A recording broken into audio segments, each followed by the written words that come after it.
vous sillonnez entre les pierres, les rochers, et vous gravissez cette montagne qui est accessible. C'est dur, vous allez lentement, mais c'est accessible. Pas besoin d'escalader des parois. Au bout de 2 heures arrive la nuit noire, cependant.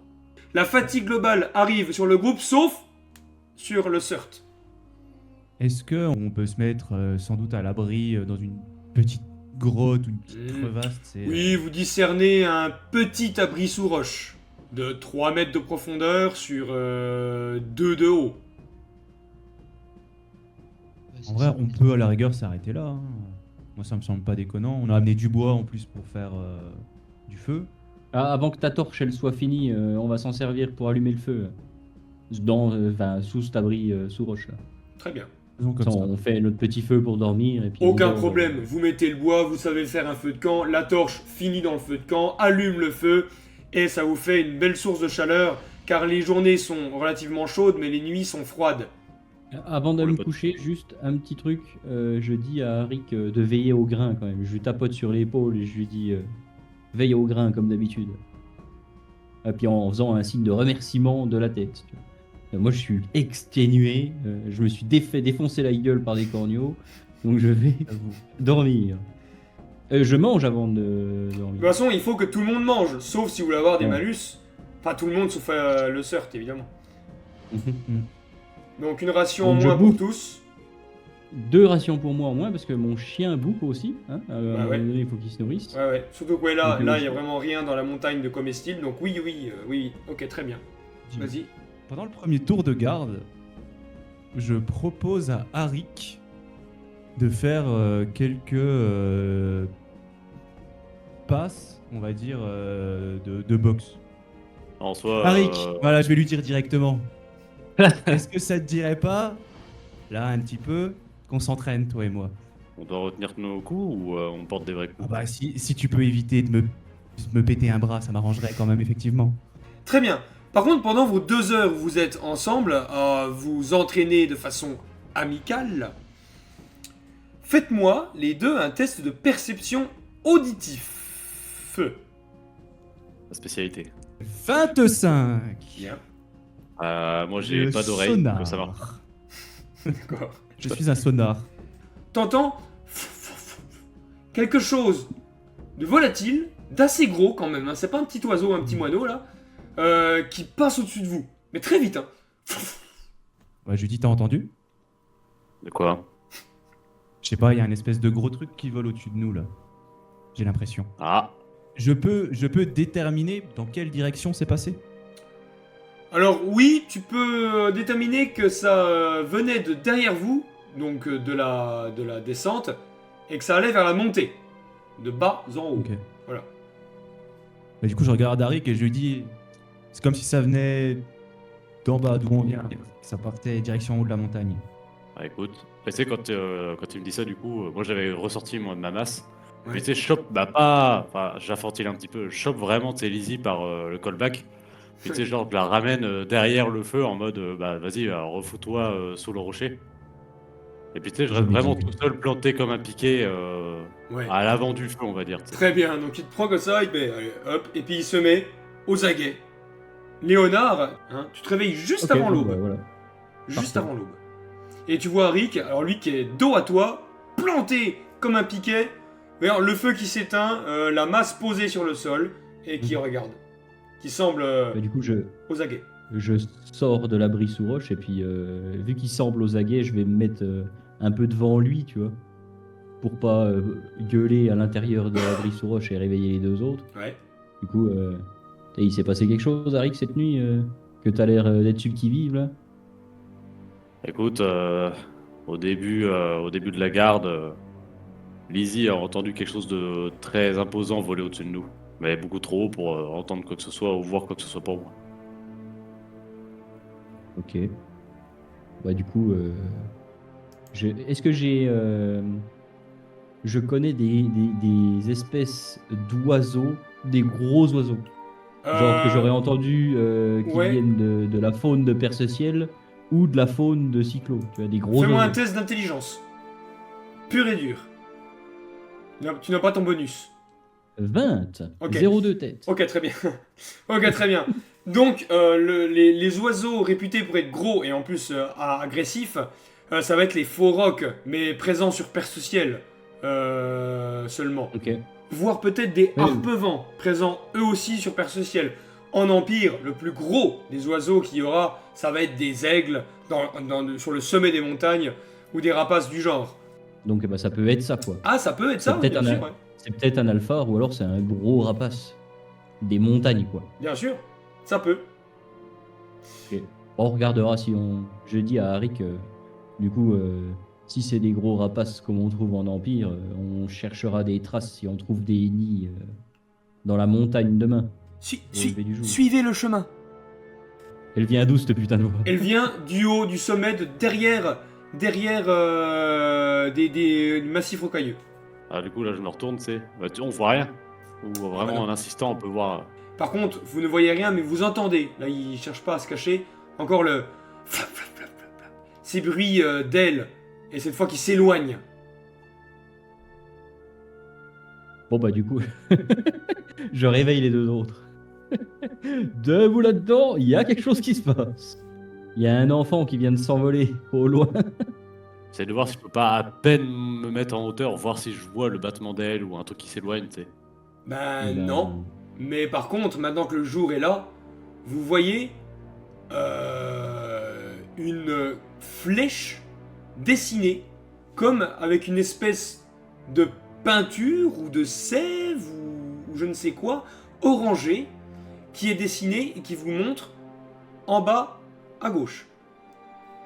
Qui est, la flèche est à 20 mètres de vous, bien mis en évidence pour qu'on la voit bien. Une flèche de 15 cm, fait avec une substance très vive. Orangée, encore une fois. C'est pas ça le chemin? Ça n'était pas là hier, on est d'accord. Ah non, pas du tout, vous l'auriez vu. Vous l'auriez vu. T'as rien remarqué cette nuit, Rick? Oh, Quand t'as entendu les bruits d'ailes, là, c'est peut-être cet ado ou je sais pas, cette personne qui est venue dessiner ça. Ouais, quel sens peut-être, mais tu penses je l'avais entendu haut, moi. Enfin. Après, peut-être qu'il Ouais. a été suffisamment discret pour pas se faire repérer à un moment donné par Arik. Oui, et c'est étrange qu'il n'ait pas peur de nous. Est-ce que cette flèche, elle indique d'où on vient ou elle indique ailleurs? Elle indique en bas vers la forêt. Plein cœur de la forêt. Hein. Mais du coup, moi je serais d'avis de continuer notre route et d'aller vers ce lac comme on avait prévu. Et que si il veut vraiment qu'on suive le chemin, il viendra nous chercher. Il vole et il sait où on est, alors il nous a trouvés. Il savait où Il y a on peut-être était. un moment qui nous suit en plus. Donc voilà, il saura nous retrouver s'il y a vraiment besoin. Vous décidez de faire fi des indications de ce curieux inconnu et de monter. Très bien. Vous montez et l'éclipse de Yor, la sieste de Yor arrive. Vous savez que vous êtes à midi. Et là, vous voyez un homme avec des ailes.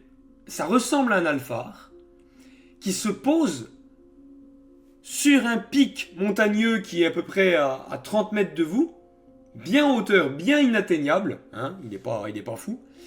C'est un alphare, avec donc des ailes au niveau des omoplates, cependant, il a des jambes humaines. Les alphares, rappelez-vous, ils ont des serres. Là, il a des jambes humaines. Et la particularité physique de ce jeune alphare, car c'est un jeune 15-16 ans, du moins il en a le corps, c'est qu'il a un bras qui est mis dans bandoulière, comme si c'était pété le bras. Il est habillé d'une sorte de grande toile, grand tissu blanc, qui met en toge à la romaine, un peu. Il a une fronde et il a un sabre, un beau sabre. Il est assez beau, assez musclé, mais jeune. En gros, c'est un bel éphèbe. Il a les cheveux assez propres, coiffés en catogan, donc en queue de cheval. Et il est en face de vous. Et toi, Léonard, tu reconnais la voix qui a dit « Suivez le chemin ». Parce que là, il va parler. Père m'a dit que ceux qui viennent de l'extérieur étaient maudits. Vous êtes maudits? Vous croyez en Yor? Évidemment. Oui. Yor est notre père à tous. Euh. Gloire à Yor. Quelle créature es-tu? Ben, je suis...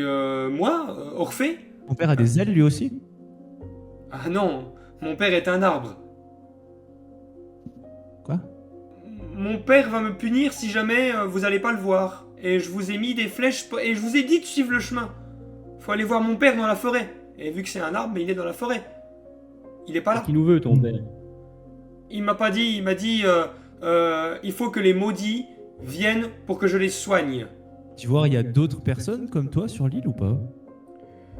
Ouais, mais eux, ils sont peut-être comme moi, mais ils sont vraiment méchants. Ah bon?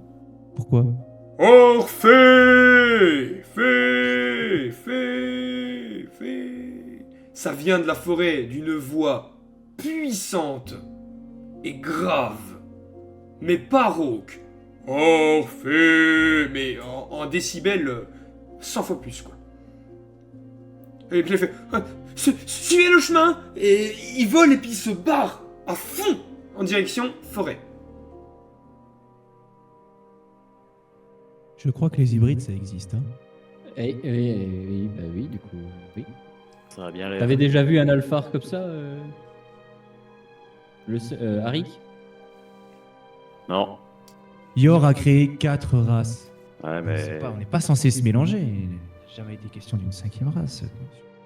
Moi, je pense qu'on devrait aller le voir. Là, quand il a été question d'arbres qui parlent, Léonard, t'en connais qu'une seule sorte, ce sont les fameux Mangors en Empire. Oui, les Mangors, je sais pas si vous avez déjà entendu parler ou si vous en avez déjà croisé un, mais c'est un arbre qui parle, alors du coup, effectivement, ils sont dotés d'une grande sagesse, et du coup, qu'il l'appelle son père, c'est peut-être cet arbre qui lui a appris énormément de choses sur la vie, en gros. Moi, je sais que c'est des créatures bénies par Yor à partir de ce moment-là. Je vous préviens juste, si jamais il y a la moindre agressivité envers moi, j'hésiterai pas à lui casser la gueule aussi. D'après ce qu'a dit le gamin, il y a d'autres gens comme lui.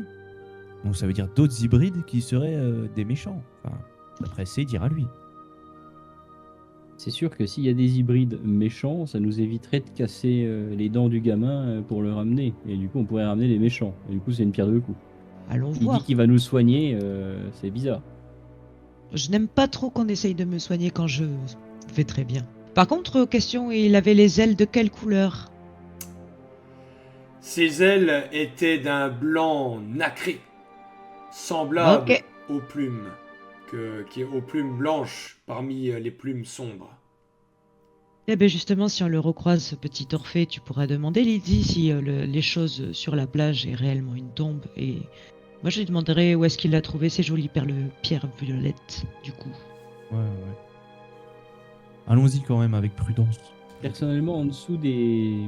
Si je prends une pierre au moment où on décide de descendre ce chemin, du coup, Ouais. de rebrousser les chemins et d'aller vers la forêt, là, Ouais. je chope une pierre et en dessous de ces flèches, je tape avec le caillou pour faire des marques. Ouais, ok.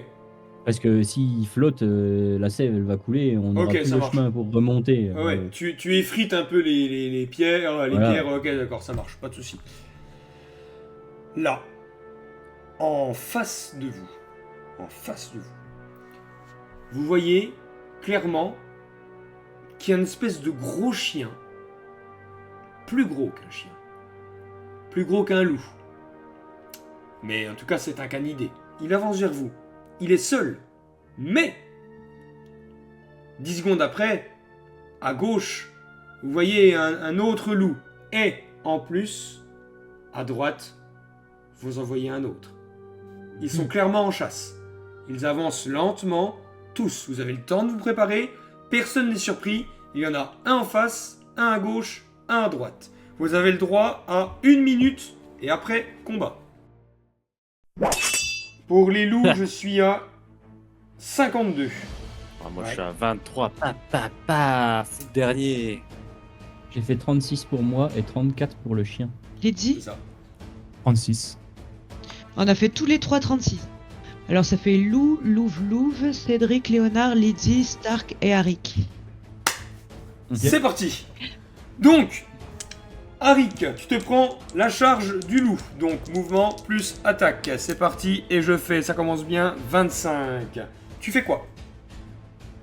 Je prends. Force de nature, ça me met 2 en bonus, plus 6. Et je fais 2 plus 5. 7. Mon petit Arik tas de pierre. Je prends 2. Oh, tu réduis de 5? Tu réduis de ça? Mais t'as quoi comme truc? Et côte de maille, et puis mon armure. De roche volcanique lourde? Ah ouais, Ouais. putain. Deuxième attaque du mal. 24. Bon, j'espère, il faut que je tape en 6 ou en 5 ou en 4 là. Dégâts. Oh, 2. Alors, autant ouais, par contre, c'est rare qu'un animal semblable à un gros chien vienne quand même te mordre assez fort pour te fissurer ton armure de roche volcanique quand même. Mais là, le deuxième se brise les dents, justement, en te mordant la jambe sur la côte de maille. Se pète les dents sur les maillons. Celui à gauche va attaquer. 1, 2, 3, c'est Cédric. 4, 5, 6, c'est Start. 2, c'est Cédric. 74, raté. Donc là, il court, il te bondit dessus, tu te roules en boule, il passe au-dessus de toi. Il fait demi-tour et il renchaîne. À 10. Ça prend... Que fais-tu? Parade, esquive. Écoute, je vais essayer. 0,4. Réussite critique. Réussite critique. Très bien. Donc, on fait d'abord la réussite critique. Alors, soit le personnage inflige plus 2 dégâts à sa prochaine attaque, soit il réduit les dégâts reçus de 2 au prochain coup subi, ou Yor te fait don de plus 2 points de vie jusqu'à la fin de ton prochain repos long. 2 points de vie temporaires donc. Je prends les plus de PV temporaires. Donc. Ok, donc voilà. Bon, toi t'as fini parce que j'ai raté ma première attaque et t'as paré l'autre. Pareil. Et en plus de ça, tu lui fais les dégâts de ton arme. 5 plus 2, est-ce qu'il réduit? Il lui rien du tout. Il a pas d'armure. Hein. Non. En parant, tu lui mets la lame dans la gueule et ça vient lui faire un sourire du Joker un peu là. Comme ça là. Et tu lui défonces quand même. Hein. Tu lui défonces la bouche et du coup il pisse le sang. Dernier gros loup qui attaque 1, 2, 3, c'est Lydie. 4, 5, 6, c'est Léonard. 4. Putain, Léonard, pas de chance. Léonard. Donc, c'est parti. Attaque première. Il te charge. Oh là là, 10 Léonard. Allez. Parle pas. Et c'est un Point de chance. C'était un point de 80. chance. J'ai plus de points de chance. Si, On on a a dormi, on a fait un. Ah bah oui, repos long. Oui. Repos long, Ouais, vous récupérez ouais, tous vos ouais. points de chance. Tous vos tests Point de de chance. soins, premier soin et point de chance. Et prière et chant. Eh ben, c'est un 28 pour 28. Heureusement que Très la bien. chance est avec moi. Dégâts de ton bâton. 4 plus 1, Pas mal. 5. 5. Ok. Donc lui, tu lui mets un coup de bâton dans le flanc, bam, il te charge, et alors qu'il est en l'air, tu lui mets un méchant coup de bâton qui le propulse sur la gauche. Il a pris moins 5. Ok. Ah bah non, deuxième attaque. Ensuite, il se relève et il te rattaque et il fait... Bah c'est raté ça. 59, donc raté.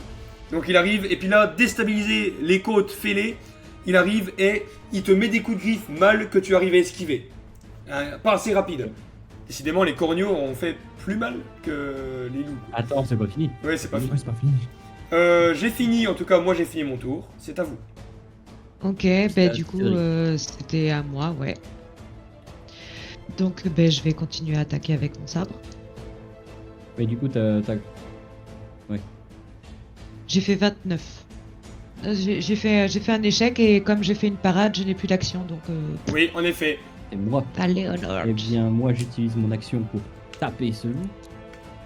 73, c'est un loupé. Vas-y, je lâche le bâton. Action gratuite. Ouais. Et je tabasse sa mère. Et c'est un 32 pour 33. Ça Dead. marche. Ça marche. Dégâts. C'est un D6 plus 4 chez moi. Donc 6. Ok, bien joué. Moi, Là, t'arrives, tu te bats à quoi? Au ceste? Je sais plus. Ouais. Ok. Ouais, ouais. Donc, t'arrives, tu lui mets, tac, un coup dans le flanc gauche, donc l'autre flanc, tu lui fais les autres côtes, et ensuite, de ta main droite, tu viens lui rentrer dans la gueule et lui éclater toutes les dents à coups de ceste. Blam! Tu mets ton Ça, poing c'est- qui se rentre à ça dans sa gueule et tu retires. Tu le tues net. Bah, je charge celui de Cédric. Ok. c'est quoi cette prêtresse là? C'est un D6 plus 4. 76 loupé, donc petit point de chance. Ok. 96. Ouh, le petit échec critique qui fait du bien. Le petit échec critique. Malheureux. L'échec critique malheureux. Le PJ reçoit plus 3 points de dégâts au prochain coup. Très bien. Notez-les, sinon je vais tout oublier ça. C'est au chien. Le chien, je lui. Il saute, il voit que tout le monde se tape sur la gueule. Ce coup-ci, j'ai pas eu le temps de lui dire quoi faire avant le combat, donc il saute à la gueule de celui de Cédric. Très bien. Un sacré chien. Il est autonome. Attends, le chien il est costaud. Ouais, il a... 0-2. Putain, mais... Je te Et jure. il n'y a pas de le- demi-mesure, il n'y a pas de mesure, c'est soit échec critique, soit réussite critique en fait, c'est Je tout ou suis- rien. Je suis refait. Je suis refait. J'avoue. 0-2. Tu bénéficies d'une action en plus pour ce tour, ou tu gagnes un point de chance jusqu'au prochain repos long. Oui, ce sera l'action, comme ça il retape encore une fois. Bah, mais là, C'est bien. fais les dégâts de ton chien, à mon avis, là... C'est pas ça. 1 plus rien, c'est arme naturelle. arme Deuxième, naturelle. 12. Un deuxième G12, c'est bien. Là, j'ai fait un 6. Bon bah de toute façon, Un bah là, en six. fait, le chien, Il est mort, là. le chien se jette à la gorge du loup et secoue dans tous les sens et lui déchire la trachée. Le loup qui était déjà bien blessé avec la parade de Cédric, le deuxième loup meurt. Cédric te regarde et il fait j'aime ton chien, il est très bien. Oui, Arik. Allez, un première attaque. Allez. En plus, t'as pas paré toi, donc ouais, t'as 2 attaques. 42 réussi. Putain, je peux rien Dégâts. faire. Il va me Dégâts. one shot. Dégâts. Fais un 1 là. 3 plus 6, 9. Bon, pff, One shot. One shot, j'ai 9. Voilà. Les One corneaux auront fait bien plus mal que les loups. Ok, donc là t'arrives avec ta masse. Non seulement tu le repousses avec le manche, ensuite tu fais tournoyer ta masse et tu l'écrases, tu lui brises la colonne vertébrale sur le sol. Il était en train de sauter pour esquiver, tu le cloues au sol. Personne ne s'est fait blesser. Et... Si, moi, 2 points de vie, quoi. Ah oui. Ah oui, Pas ouais. grand chose. Il s'est pas fait blesser, c'est un caillou. c'est la première fois que je vois des loups de givre. Et puis je m'approche et je regarde un petit peu. Ils ont ce pelage ou vous en avez déjà vu vous? Non, c'est pas comme ça. Normalement, c'est blanc. Ah oui, blanc comme neige. Mais ici, tout est coloré, j'ai l'impression. Et est-ce que c'est bon à manger? Alors, est-ce que ça, j'allais poser la question parce que je ne sais pas. Ok. Mais c'est vrai que ça ferait des rations là. Alors, là, on fais-moi un pourrait test avoir d'intelligence. 30 et je crois que j'ai 32 en intelligence, donc c'est Ouais. très bien. Ok, écoute, en effet, ça se mange. En ration, je peux en faire 4 par carcasse. Bon, faut te dire que moi, Ok. j'ai déjà attendri la viande, quand même. hein. Je suis un mec Ouais, cool. et 2 avec celui de Harik. Donc ça fait 10 rations, mais 10 rations à consommer direct, quoi. Parce que c'est de la chair fraîche, faut la cuire, enfin voilà, Oui. vous pouvez pas Oui. garder ça dans votre sac non plus, ad vitam aeternam. J'allais- On a pas de sel. J'allais proposer qu'on la cuise maintenant tout de suite. Ouais, ouais, Ça- de toute façon, j'allais m'atteler à dépecer et puis faire ça de toute façon. Léonard, tu me fais un test d'agilité sur les 10 rations pour savoir combien tu arrives à en obtenir. C'est beaucoup 10 rations. hein. 80 Bon. loupé. Ah, ouais. Sur 10 rations, tu en as que 7. Que 7. Ça va. Ah. il y a Ah un- bah ça Ça va. va, Ah, ouais. parfait. Ouais. Et bah du Ça coup, veut- 2 pour Cédric, 2 pour Lizzie, et puis 2 pour moi, puis 1 pour le chien, et puis voilà. Donc arrive le Donc, crépuscule. du coup, c'est le soir, on peut se poser là, et puis bouffer tranquille la viande. Disons que le camp est déjà monté. Vous passez une nuit, somme toute, tranquille, en consommant chacun une ration, bien Mhm. sûr. Et arrive le matin. Toujours, vu qu'il n'a pas plu, les flèches oranges, les flèches de sève orange sont encore bien visibles. Vous suivez, et la dernière scène va être la suivante. Vous voyez une cabane dans les arbres, mais cette fois c'est une vraie cabane, c'est pas une plateforme comme vous avez vu à la lisière de la forêt. On parle d'une cabane avec énormément de colifichets, enfin même des statuettes. On a pris du bois, il a pris du bois et a gravé et tout, qu'ils a mis un peu partout. Un beau petit jardin. Hein. On a enlevé des branches d'arbres pour que le puits de lumière arrive dans la forêt. Vraiment un havre de paix. Hein. Vous voyez également Orphée qui trône fièrement sur le parvis de sa porte, la cabane dans les arbres. Et Orphée, comme je vous l'ai dit, il avait quelques effets personnels que vous n'avez pas eu le temps d'analyser parce que Orphée s'est fait entendre avant et a dû se barrer très vite. Donc, comme je me répète, le bras recroquevillé dans cette espèce d'attelle, une toge romaine avec une espèce d'immense drap blanc. Il a aussi les cheveux coiffés en catogan, il a une fronde et un sabre ouvragé. Hein, il n'a pas pu le faire là, il n'y a pas de forge ici. Hein. Cédric, tu me fais un test d'intelligence, plus 10 pour ce drap blanc. Tu sauras pourquoi si tu le réussis. Connaissance drap. Connaissance literie. 69, non. Très bien. Non. Donc je ne te dis rien de plus. Arik, alors c'est pas ta spécialité, tu me fais un test d'intelligence pour l'arme, savoir si elle te dit quelque chose. Je dirai plus Alors si voilà. tu le réussis. 65, loupé évidemment. Pour sa coupe de cheveux, les deux humains là, les deux, c'est très bizarre de dire ça comme ça, mais faites-moi un test d'intelligence aussi, vous deux. Que nous deux? Parce qu'il Que y a vous un deux. autre humain, Cédric. Bah c'est vrai que théoriquement oui, toi aussi Cédric. C'est vrai. 83. Dommage, 0,7. Donc, cette coupe de cheveux avec cette longueur là est coiffée comme ça et rasée un peu, tu sais, sur les pattes là, ici. Là, dans le jeu, la coupe militaire, quand t'es une recrue, hein, quand t'es pas encore un soldat mais une recrue, et ben c'est cette espèce de queue de cheval très simple, ramenée en arrière et surtout pas de poils. Hein, on coupe les pattes et on se rase. Ok. Mais qui arrive au niveau d'Orphée, au niveau de la cabane, qui est à 10 mètres dans les arbres. Il y a un arbre dont les racines font des jambes, un mangor, dont les racines font des bras. Ce mangor, de sa voix grave, puissante, mais sereine, se retourne lentement vers Orphée et dit « Va, je t'appellerai quand j'en aurai fini. » Oui, père. Orphée prend son envol. Le mangor se tourne lentement vers vous et il dit « Approchez. Je n'ai pas envie de m'égosiller. J'ai beaucoup de choses à vous dire. »